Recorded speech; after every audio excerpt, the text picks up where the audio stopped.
Whoa, Dani, here we go.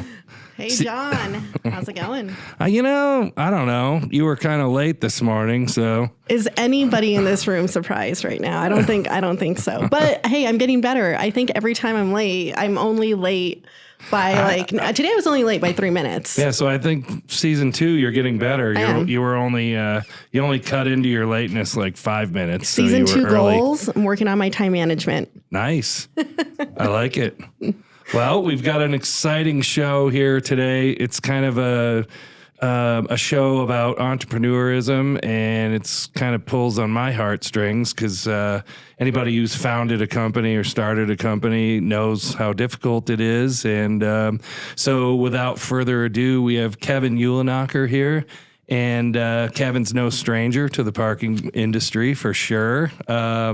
And he is involved right now in Accelerate, the parking pitch competition, which sounds pretty cool. Welcome, Kevin. Thank you so much. Welcome to the Dani and John show, but also welcome to Denver. I know you're not new to Denver. You've been here a few times. Been here before, yeah. Yeah. Where do you hanging your hat these days? Based in the Austin area. We're a little north of Austin. Oh, okay. Austin. Okay.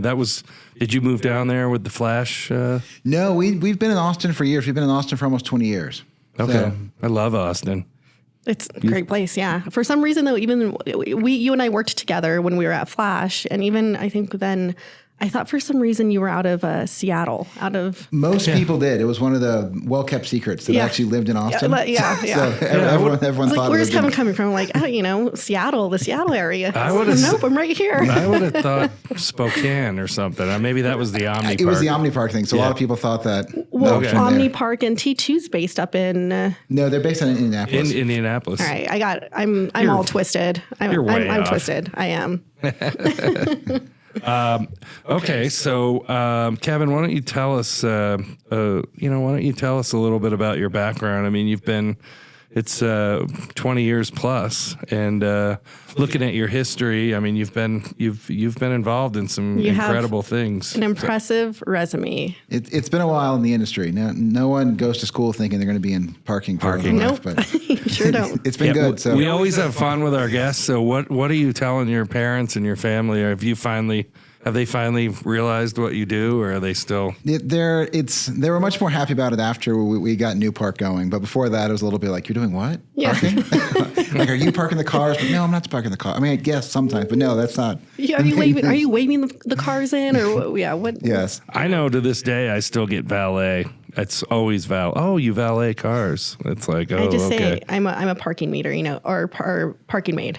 Because, they have the shows, like the reality shows out now. People say parking maid? Isn't that what it's called? Meter maid? Meter maid. Yeah, meter maid. That's kind of, parking maid, I don't know about that one. Yeah, meter Maybe maid. That's just because you're a girl. That's kind of. Meter maid. No, that's what they call them. That's kind of sexist. That's what they call them. Meter maid, yeah. All right. That's what they're called, John. All right. Anyways, sorry, Kevin. Back to you.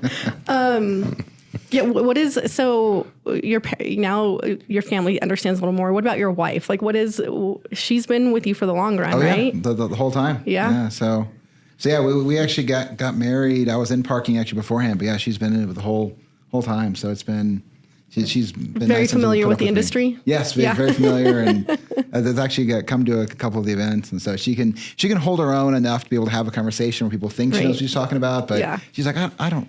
I just heard him talk about it. They're like, you're in the industry. She's like, no, but my other half is. Yes.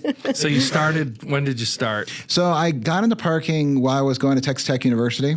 So was looking for a student worker job. I had some experience doing some web development. So there was a web development job, nothing fancy, just maintaining their kind of static website. And so went in, applied, got hired on site. And then never quite escaped afterwards. So was there for 3 years, built a bunch of stuff there. Actually started off as a developer, then got hired on the T2 and worked at T2. Initially as a developer, but then moved into support and some management roles and helped them build their park solution. Then was there almost 10 years, left there, went to a company called ParkingSoft. Was at ParkingSoft for a year. ParkingSoft, I remember that. that was before T2 purchased them. Yeah. And then left ParkingSoft, and then myself and 3 other co-founders founded New Park. Wow. Yeah. Okay. New Park I came across probably the first time was there was a company called Park M that was doing a lot of residential stuff, and that's when I first kind of got kind of exposed to that software. And for, we have a lot of, we have new listeners, a lot of people who aren't maybe in the industry. Can you just explain just a little bit what New Park is? Sure. So New Park was a parking management platform that was built around license plate recognition. So we really worked with universities and cities, kind of digitizing all of what we used to be kind of physical hang tags. So we really started that back in 2013. So kind of long before, like now in the industry, it's pretty common to have license plate enabled permits and digital permits, but that was not the trend back then. So it really was trying to tell people like, no, you don't need the hang tag. It could just be a license plate. So you were kind of a groundbreaker. We were, and the system itself, man, in full fairness. So my three other co-founders actually was the system was built at Texas Tech University. So we actually licensed it from Texas Tech. So they built it there, built it around a Genetech mobile LPR system, and then kind of we commercialized it, licensed it from Tech, and then took it out there in the industry. And we had the company for 5 years before we sold it there to Passport. How was that? It was interesting. It was Passport was buying up stuff, It was a good match, right? So it was certainly we were growing, and we thought it would be a really really good fit for what they were doing. Ended up not working out as well as I think either party wanted to, but I think at the time it kind of fit both needs. And so I was there with Passport for maybe 3 months before I left, and then kind of started doing some other things. Right. But then New Park stayed there with at Passport for 3 years, where then it got sold off to T2. That's interesting. Yeah, okay. so that kind of came full circle there at the end of the day. Were you already at T2 when the New Park sold to T2, or were you still? No. So I was at T2. Okay. Left and then went to Parking Soft, and then left Parking Soft to start New Park. Oh, got it. Okay. So then we had 5 years there of New Park. Took one or two of T2's customers there at the time.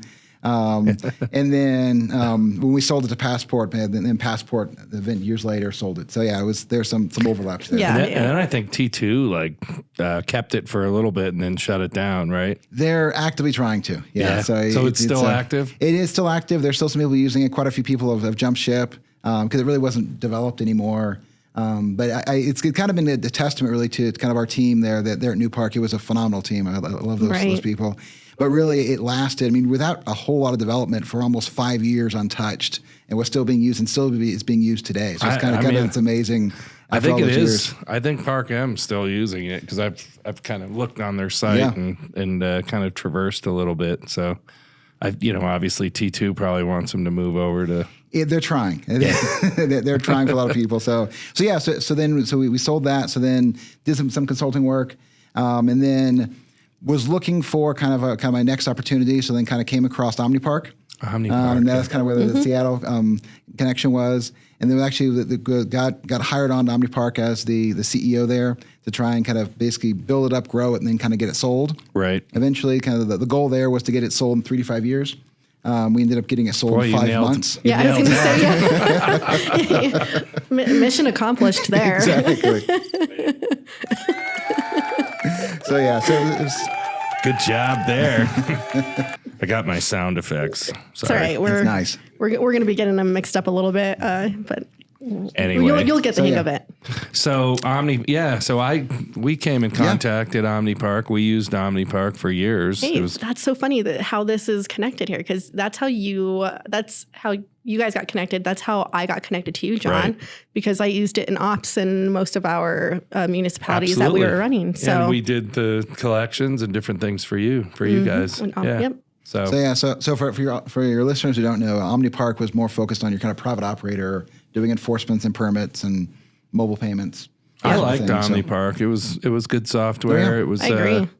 Still do. It's from an off-street standpoint. I think there was goals to make it more municipal, but maybe so. It really is a different market. Enforcement software, I think that's one of the mistakes people make is they assume that just because you write tickets or citations, you can do it on street or off street, and like how hard different could it be? But it's It's way different. It's way different. Right? Yeah, It's dramatically different. Certainly from a regulatory standpoint, course. I see every day, I see people just taking, I use this for the municipal and then I can just use this for off street, and they still use the terminologies that municipals use, and that is a no-no. It's dangerous. We should In the come private up with sector. like a parking dictionary of different terms. That should be That should be like- a thing. that should be Actually, like maybe we'll pitch it to Kevin. There you go. I think IPI has one. There's at least on there's a technology glossary that the IPI Technology Committee. Actually, Mike works on it, so Mike should be able to get you connected. Oh, we're going to have to, Yeah. Yeah. All right. We're gonna have to get a him. note for Mike. Yeah. So Omni Park turns in then to, so you sold quickly, beat that goal. So it sold to Flash. Yep. And then Flash kind of turned Omni Park into the kind of Flash enforcement Right. functionality there. And I was with Flash for 2 years before leaving Flash to kind of begin doing some consulting and then working with new companies, which kind of where Accelerate kind of gets connected into the whole. I mean, just mix. a little back history. I was trying to work with OmniPark to get, before you came along, to get the vision stuff. Yep. And it was just so painful. I had wished if you had joined sooner, that would have been probably, it would have evolved differently for sure. I was kind of impressed at how quickly OmniPark, after you came along, how quickly they came up to the vision stuff. I thought it was great, but Well, in the vision piece, I mean, that's the nice thing about, we've been doing, with myself and others kind of from the New Park side, doing really what we call vision now, the kind of LPR stuff Right. back for almost 10 years now. So it's, the parking industry takes a while to get caught up. Yep. So it was always funny to me that things that even back in, 2013, 2014, that the industry then thought like, oh my gosh, this is amazing. You're like, yeah, they've been doing it in Europe for 30 years. Like, this is this amazing issue thing. But whereas what's amazing to me, though, is the same customers we talked to back in the New Park days who was like, how's this going to work? And what about the people and accuracy and all those sort of things? Now you make the same pitch to them like, oh, cameras? Yeah, sure, that's fine. Yeah. And you're like, it's the same cameras. Like they're not, like they're better now, but they're not that much better than what they were Right. before, but they're just comfortable with them now. honestly, I laugh when people use LPR because we're not LPR, at Yeah. least on our side of the house. We're using AI. So we identify objects, as you know, Dani. I talk about it all the time. All the time. All the time. And a license plate Which is a lot one of of those people, objects. a lot of people wouldn't know how to differentiate the two, Although right? I just was LPR at a conference, I won't say which one, but they said, well, AI will be in the parking industry soon. And I'm just sitting in the back of the room going, You didn't raise your "Really?" hand. You had nothing to say. 2 years ago. Wait. And they're still talking about eliminating labor. I think we did that like 10 or 15 years ago with softwares like yeah. yours and So- guys like you developing stuff, right, You Kevin? mean you sat in a room and you I didn't did. say anything I did about not. you didn't raise your hand. I listened and was It's good. impressive. I It's was good. impressive. Yeah, for sure. Yeah, So that room's not really looking for feedback. I think Kevin knows what room I was in. Got it. Enough said there. So let's get to the exciting stuff now. Yeah, we went through your history. Obviously, you've been in the industry for a long time. Amazing stuff, developing softwares and cutting edge technology. So now we're moved on to the entrepreneur side, which is what I'm interested. So you've started. So you left Flash. During Flash, going through some transitions. And so now you're doing Accelerate, the parking pitch. Yes. So what is Competition. that? Because there's a lot of, we have a show planned for Rising Stars Okay. on season 2, talking about some young people that, took risks and are out there. And kind of this is what that is, right? With getting Absolutely. help. Yeah. Well, I mean, a lot of the idea behind it was I really wanted someplace. I wanted a kind of an event and also kind of a grouping or network of people who I wish exist back when we were starting New Park, right? Right. Because when we had New Park, there were people who were kind of other entrepreneurs. And for me, kind of one of the key markers of an entrepreneur is your willingness to help other entrepreneurs, right? Because Right. none of us get here by ourselves, but there really wasn't that community within parking of those entrepreneurs. Right. So you've now seen that kind of the generation that kind of New Park was in that have had their exits, have kind of grown up. And then so having that group be able to kind of give back to the next group of parking entrepreneurs, especially because, at least in my mind, I mean, the phrase I always like to use is parking is deceptively complex. Right. Because Yeah. we've all learned being in it. Yep. So you see a lot of these people coming in and they're like, oh, like I had a bad parking experience, and well, clearly these people don't know what they're doing. Like I'm going to come in here and make parking better, and you're like, that's great, but yeah, your great idea. There's a reason why it probably hasn't happened yet. Right. So, and I think, being able to kind of help that innovation helps push the industry forward. And I think from a customer perspective, we know that customer service is improved when there's competition, and when innovation is able to kind of both bring new ideas and new concepts into the industry and make it available to people, but also to push the existing players to have to be on their A game. Right. I think that's one of the other things you've seen in the parking industry is that, existing players are able to be kind of stagnant. That's when you see their kind of customer service levels go down, their innovation goes down. So I think it helps the overall parking ecosystem to have that fresh blood coming in. Yep. And and Accelerate's there to kind of help those folks, grow, come in, and they make that next step into the industry. So So how does it work? Like, have you guys started? Who's involved? Like, Yeah. Tell us how it works. So the idea is that companies will apply to be a part of the program, and so we're actually accepting applications right now. Everybody hear that? So where do they submit their application So to? you can actually accelerateparking.com. It's actually AccelerateParking.com. So those of you that are listening that have an idea or you want to start some new company, Kevin's your guy in his group. Accelerate.com. AccelerateParking.com. Sorry. If that doesn't work, they can find me on LinkedIn. I'm just shoot me a message there. Yep. But really, it's a matter of we're looking for companies. So it's less a matter of like, hey, I have this idea that I want to try. It's more of we've gotten to the point where it's a business. And so we're a business, we have a real product. It might not be fully fleshed out yet, but it's an existing entity. Right. Yep. So you apply for that. And then all the companies who are actually accepted in the program will then have them do beforehand effectively like a trial or a test practice session back with the mentor. So we'll have judges and mentors who are there, kind of help them through their program. Then the competition is actually there at the Pie Show. So there at the Pie Show, we'll actually have our competition. We'll have our audience. Each one will come in. We'll have a panel of judges. They'll have 10 minutes to do their presentation, and they can opt to do however they want to spend those 10 minutes. We recommend kind of doing 5 minutes on their presentation about their company and their products, and then 5 minutes for questions from the judges. But it's really up to them how they want to allocate it at the end of the day. Wow. That's really So you're gonna do this at this year's This Pie Pie, Show. yeah, So how at many this year's Pie companies Show. have applied so far? So far, we're at right about, I'd have to go back and look. We're right about 10 to 15 who have applied so far. We're right in the middle of that kind of application process, so we're looking for more, of course. Being the first year, I think a lot of people aren't quite sure what it is. So this is kind of we're like any startup. This is our launch Yep, year. yeah. So when is the Pie Show? So Pie Show second week of March. Okay. And are there, for people listening who are interested in, are there any requirements? What's the criteria for them to apply? What do you? So it's pretty straightforward application process. You just need to kind of let us know who you are, about your company.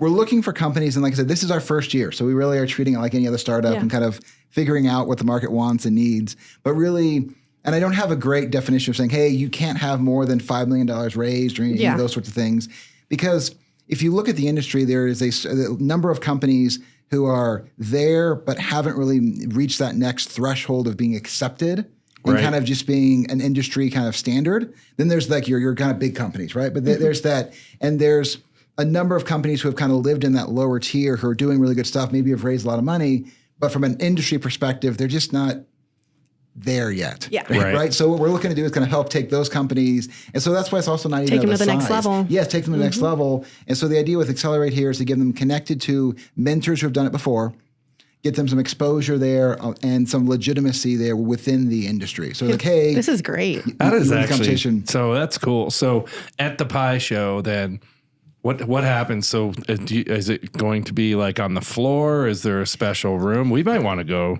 Yeah, We should go. And start You should interviewing. go. I want to go now and see these, see the competition, and then Pie's being held, isn't it being held in Chicago. O'Hare, Chicago? Yeah, Okay. Chicago and Schaumburg. Stromberg, Yeah, Schaumburg. Oh, that's Yeah. right. Yeah. So I mean, It'll be beautiful weather, Danny. Yeah. So it's just during one of the sessions. So we'll have an audience there. So they'll come in one at a time, have the competition. Judges will then rank them, and then we'll have prizes for the winners. They're kind of 1 through 6. We are looking for, so actually one of the things, if you wanted to, one of the prizes could be a spot on your show. Because Okay. for example, first place actually wins a cover on Parking Today and a feature article. Oh, that's Wow. So some of the idea there, like I said, we're trying to Yeah. get them connected to people who have done this before, but also from an industry perspective, think, no, they've actually won this competition. Let's actually have people get to know them more and kind of legitimize them as a company. We'd love to have- yeah, we'd love that. Well, We're counting. Yeah. Count us in. We'd love to have the winner on here. I'd love to. Mm-hmm. Yeah. So there's only one winner out of 10 or 15. There is, but there's prizes for the top 6. Okay. So- and then what happens with the winner? The winning company, do they stay on with you? Do they? So everyone who actually gets accepted gets connected up with a mentor. And so that mentorship continues.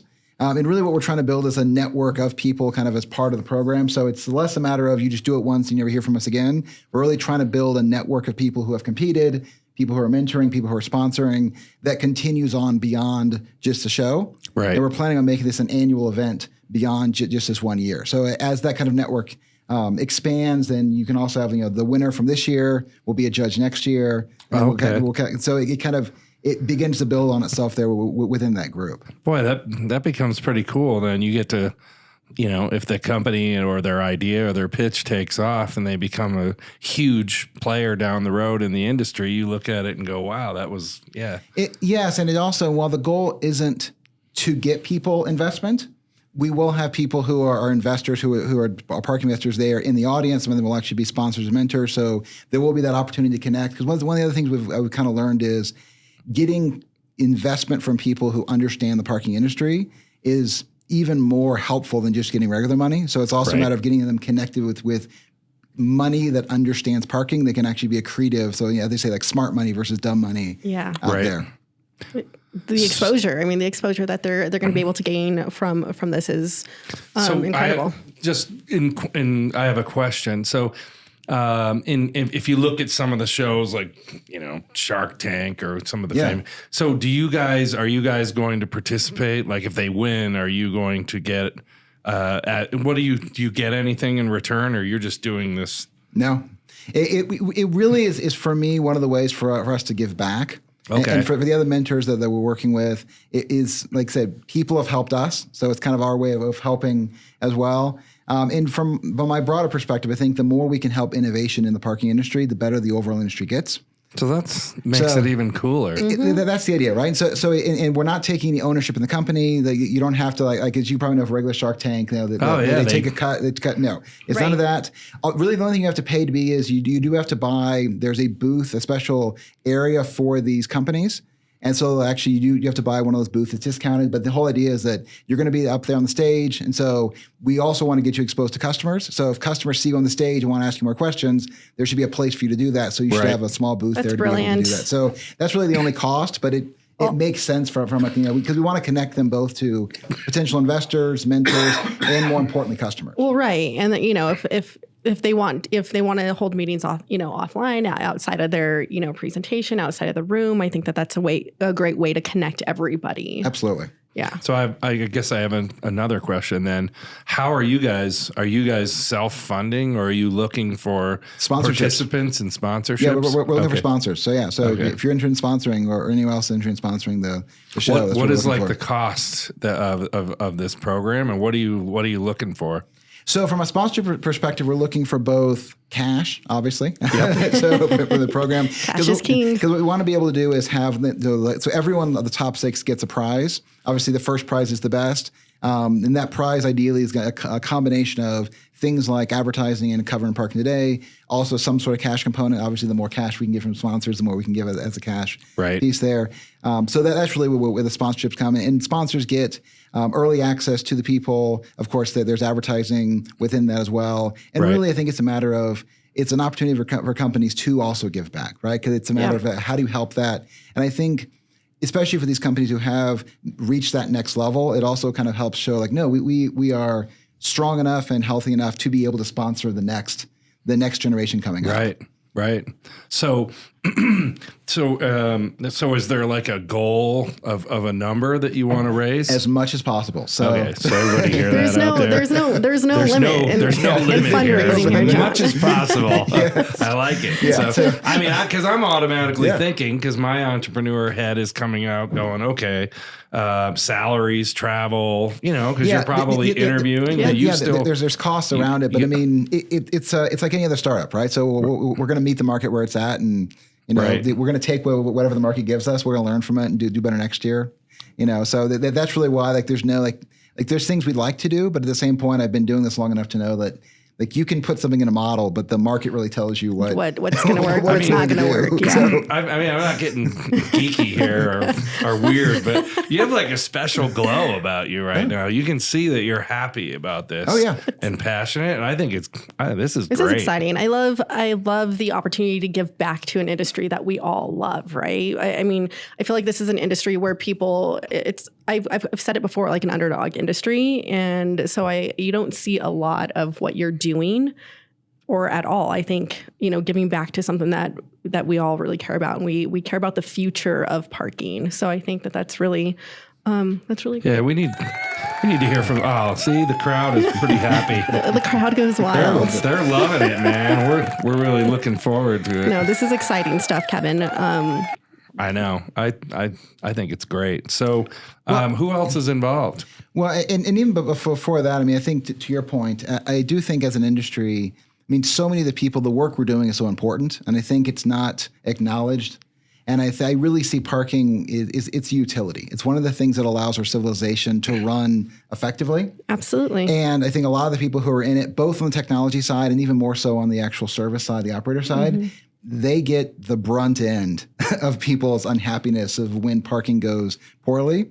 Right. And when it's done really well, they hear nothing. Yeah. That's right. And so I think Where have we heard that before?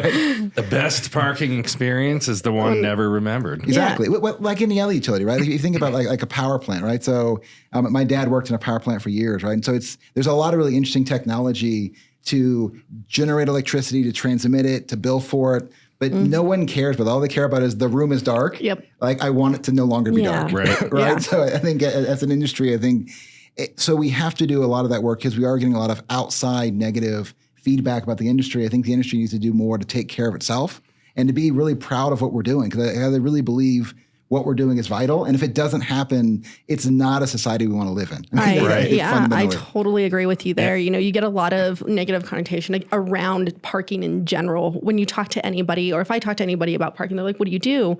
It's almost it's a conversation that I personally love to have, because I'm able to educate people on the industry. And it's not just like, I'm not charging you money. I'm not pocketing your money by any means. I'm helping, Are you sure? We better audit you. I'm going to audit your operation. Where's my no cash button? No, and it's I really do enjoy having those conversations with people about, it's about the entire journey, from the point of you leaving your house to getting on the road, how we get you there, how we get you in, how we get you parked, how we get you into wherever you're going, whether it is a department store, a restaurant, a venue. Like, we are all about that experience, and we want nothing more than to make it a great experience. But people just forget that it starts with parking. Right. Or even Uber, or public transportation, full mobility. So right. So who's involved? I think you mentioned partners. Yeah, so we have some. We're still working through the full list. I'm not ready to release the list yet. But yeah, we have folks who have been in the industry working with a number of people who have exited in the industry. And we're bringing on some sponsors, both of people who have actually just donated in cash, but also services as well. So we're trying to create really a community of people who want to participate with innovation, and people who have participated with innovation. I think this show definitely wants to sponsor, and we'll do what we need to do, and we'll get we'd love to have the winners right here, and we'll talk to them, and however else we can be involved, we would absolutely love to be. I think that this is great. We need more things like this in our industry. So and maybe you guys even do an impromptu one there at Pi. So actually an interview while you're there. Yeah. Well, that's what I was just saying, because I wasn't planning on going to Pi, but I think I might now because of this. You absolutely should. I actually probably one of us at least will be there. Would you want to go? Yeah. Yeah, I mean, we both should let's go. be This right- is both should not. go. This is not a Let's be one right man off show. let's be right off the thing. We'll interview them as they come off. Are you going to name the winner at Pi? We will, yeah. So we'll name the winner at Pi, and then they'll actually win a speaking spot there at Pi. So either this year or next year, depending on what Wow. they're. So yeah, so there's a lot of, like I said, we're trying to get them both, because the money is nice, but you can get money a lot of places. Right. We're really trying to get them to that legitimacy and the exposure there within the industry, as so people know about it, because there's Something like so this, many companies yeah. that people don't even. This have could be even heard life of. changing for some of these, for some of these smaller startups Absolutely. too. I mean, you got a lot of big players in the game who are always not just looking to acquire, but to really to take their solutions to the next level. Absolutely. And What about plans for any of the other shows? Are you gonna, or is it just gonna be at Pi? We're open to it. So we've not had those conversations yet, but I mean, the broader idea was to have one at each of the parking shows. Right. But we wanted to see how this first one went. Like I said, it's that kind of start small Right. type of concept. But the nice thing about it is it fits nicely in any of these shows on a practical basis. And there's really no reason, if we had enough following and enough need for it, you could even do some of the larger regional shows as well. Like, it doesn't take up a lot of space. Yeah. On a practical basis, it's just more a matter of having an interest for them to be participating in. And I think that this is fun and exciting because you're bringing a like something new to the shows, right? It's not just us walking around, going to booths, seeking out new solutions, technologies. Like, this is interactive. Absolutely. And so I think that that's we want people to be involved in this, and we want people to be active, active audience. And so I think that that's great, bringing something new to these shows that have been going on for years. So the overall goal then, before we, because I want to get your opinion on other stuff. Sure. But the overall goal here is what? It really is to continue to improve the industry through innovation. I really think innovation, it makes kind of rises all boats. So if we can help companies who are innovating continue to innovate and to have more of that success, then I think that just feeds back into overall industry improvement. So that's kind of our broader goal, is how do we make the industry better? Right. And in our little way of doing that is kind of how do we help entrepreneurs and innovators be better and ideally avoid some of the mistakes we made, right? So that way they can get to market faster and begin helping sooner. Right. So can this be existing? There may be existing companies that are Absolutely. that are boothing, that are small and still struggling out there. So this could be any one of those companies as well, right? Yeah, Not just and that's one of the reasons why. established. Yeah, that's why we haven't put a kind of a hard cap on it. So I mean, you can have someone, even though you might have been around, like some of the ones we've talked to now, that like one of the competitors is Meter Feeder, right? So Jim's been doing Meter Feeder for years now, but he hasn't really made that next jump to that next level. Right. So it's less a matter of the fact he's been around doing some really interesting things, but he hasn't quite hit that stride yet. that stride. Right. So, but yet a company like an Accra really, in my opinion, You read my mind. like they've made that jump. Yeah. Right. So Accra's, it wouldn't be involved because they've already made that jump. Right.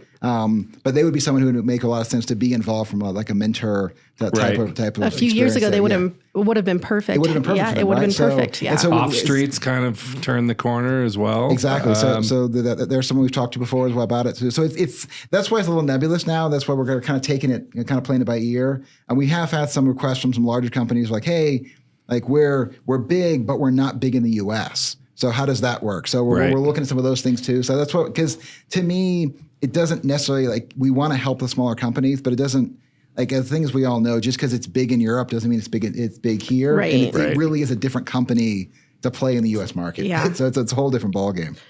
So Speaking of international, are you looking to go to Intertraffic? I will be at Intertraffic. Okay. we'll be there. Fantastic. We'll be running around with our microphones. We're just going to be you're going to see us at all the conferences with our running around with some microphones We're here. not going to be in that blue suit though. There was some other people that did that too. No, they were cool. Well, if we can help support anyway, at outside of Pi at Intertraffic or anything, please let us know. We appreciate would that. love to be involved. So Kevin, if I just sat for a couple days and listened to people talk about where they think what do you think's going on in our industry? I mean, I'm still hearing people talk about COVID, which sometimes it's hard to believe. We're pretty far out of COVID. So where do you think we are right now? I mean, transition. There's a lot of transition going on in the industry, both from a technology side, with a lot of your kind of companies that you thought you were going to kind of see some consolidation that's slowed a little bit on the technology side. Operators are really making a really big push on the technology piece, and you're seeing consolidation there. Yeah. So I do have a question. That's a great point. But so why do you think, what's your opinion, and you too, John, why are operators moving towards in-house tech? Not all of them are. No, not all of them. Not all of them, but a good handful of them are. So what do we think that, are there more pros to cons, or what? I mean, fundamentally, I think it comes down to, for a lot of operators, they're a commodity. Right? They have short contracts, a lot of times 30 days. And from an industry perspective, I think that's one thing the industry hasn't done really well is there's been a race to the bottom. And frankly, it's pretty easy to become an operator. I mean, any one of us could hang up a shingle and go and operate, run a lot. There's no certification. Yes, there's some insurance, right? So it's easy to have that. The barrier to entry is low. So I think from these operator companies, they want to add more value, and they want to have something that makes them unique and stickier with their customers. Yeah. And so technology is one of the ways they do that. Now, I think as a lot of them are learning, this whole technology game is harder than what it looks. Yeah. So I think they've learned that kind of along the way, and they'll continue learning that. And I think the other challenge you run into is it's hard for companies to be good at two very different things. I mean, the skill sets needed to operate parking are different than the ones needed to build and maintain technology. Yep. So it'll be interesting to see how they're able to balance both of those moving forward. But I really think that kind of trying to become less of a commodity and become more sticky and hold on to their customers is what has been driving what the goal it. Is. And also, operators' margins aren't high. So technology is another way for them to try and increase their margins as well. And so if they can make the technology in their minds keep all the profit, then they can increase those margins. And other operators have been doing that another way. So I think that's really what's driving it. And if we're being honest about it, I think Metropolis, I mean, if we're going to say it, I mean, has really driven a lot of that. I think operators have seen the success Metropolis has had and as associated, Metropolis equals technology. So if that's what they're doing to get all this money, we should do the same thing. Yeah. So I think there's a little bit of Me Too going on there. Yeah. Which we'll see how well that works out for them. Right. I agree with you on. I think there's some operators out there that are still choosing, because I think there's some value that operators bring to the table with respect to risk and other things and knowledge of certain things, and I think there's some operators out there that are innovative in keeping the technology and looking at the best practices, because it's hard. I mean, an operator isn't set up. I mean, I found that out years ago. When you buy a piece of technology or a software, you can't just plug it in and then forget about it 3 years later and it's still working. I mean, probably within 6 months, if you haven't done anything to upgrade it or change it, it's already outdated, right? So I think a lot of them find that out. It's not that easy. Developers. It's not the upfront cost that gets you in trouble. It's the ongoing cost, and that's where people think, they'll talk to a developer like, it's only going to cost me $50,000 to make a mobile payment. You're like, okay, maybe up front. But what's that going to cost you long term to maintain customers and price support and upgrades, and and then develop of new ideas and keeping yourself relevant, keeping that software relevant. And keeping up with the market, keeping up with the market, the changes, and all the new solutions that a lot of these parking technologies are being able to rapidly produce or enhance. I feel like that would be really hard to keep up with. I think there'll be an evolution of what an operator looks like in the next, if you go out 6 or 7 years, what does an operator look like? And that's where it's going to keep evolving, and technology is going to play a big role. Oh, absolutely. So, well, now that you got your AI versus AI is going to change, I think, our industry dramatically. It already is, but yeah.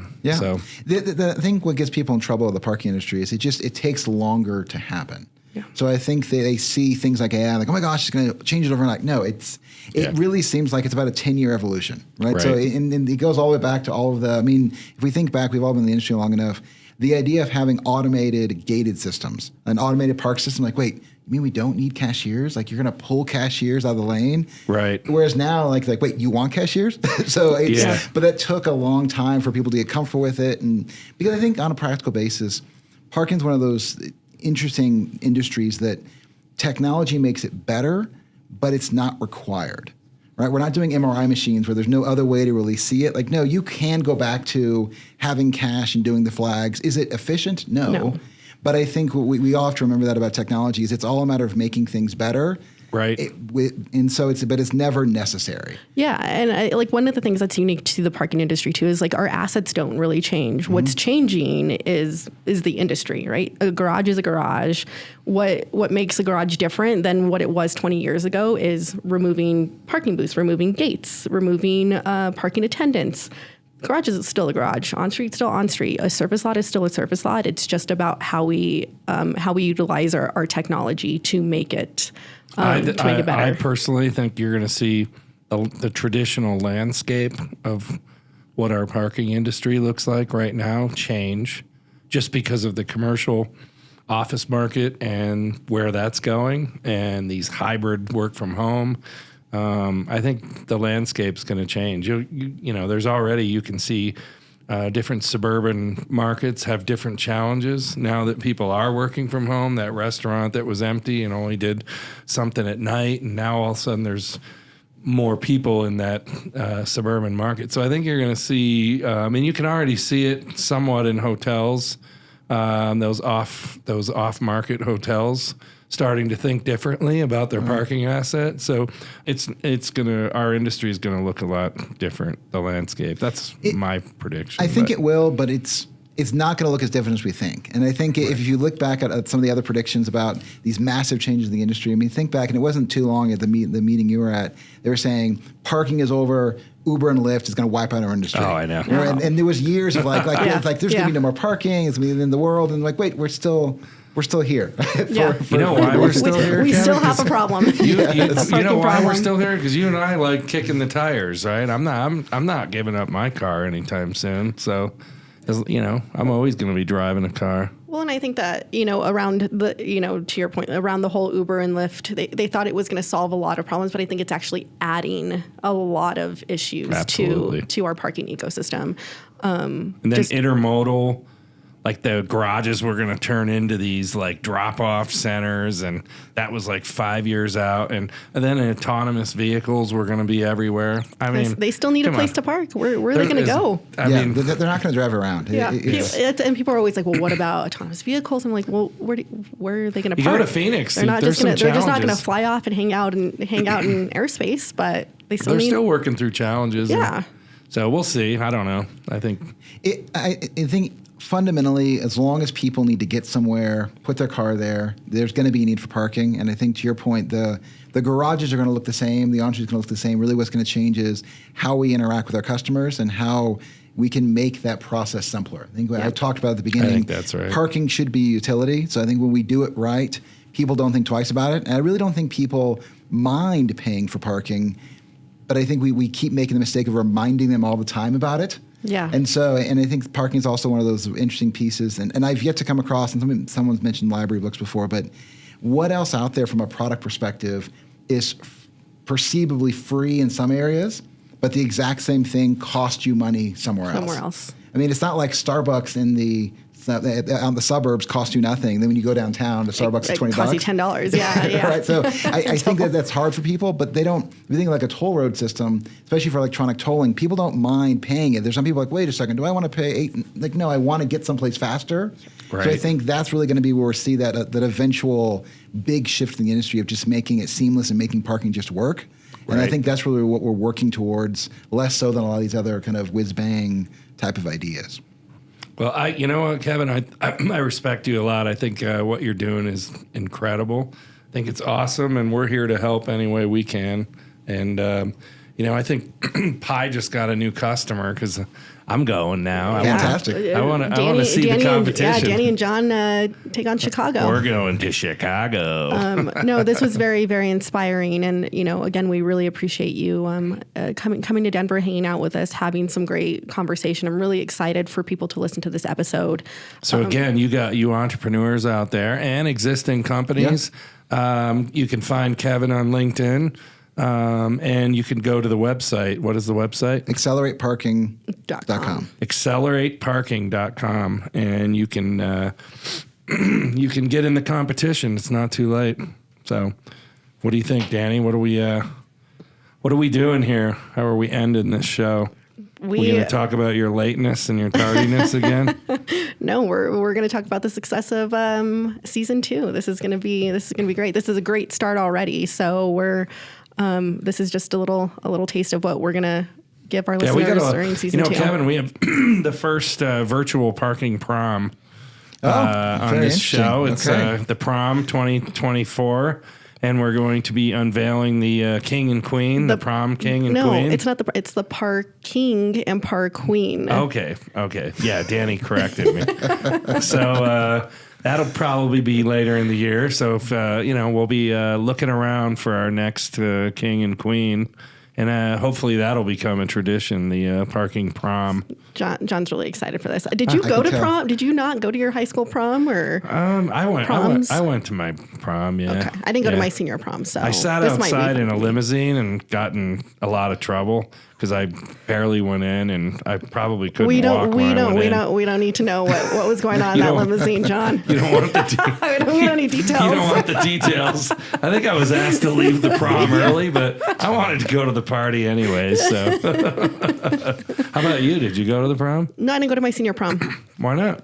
Oh, because I had a boyfriend. You were too cool? No, I had a boyfriend at the time who was in his first year in college, and so you had the older guy syndrome going on. Unfortunately, I didn't get to. I 100% regret it. I would if I could go back. I'd go back. Yeah, I'd do a few things differently too. Did you go to the prom? Real dumb. I did not. No. Yeah. No. See, so maybe we're learning something That's about. right. Like, you maybe didn't go to prom. I spent about 5 minutes in the prom, so I don't know if I'd consider that going to the prom. All right, this might be exciting for the industry. Maybe Anyway, and, folks out there, listeners, go to our website, www.parkingtalk.com. You can listen to all the shows, or, of course, you can listen to it on Spotify and Apple and Good Pods, any one of the podcast apps. So... Yeah, we'll also link accelerateparking.com to all of our LinkedIn posts and our website. And thanks for listening, and we'll catch you on the next episode. All right. Thank you, guys. Talk to you guys later.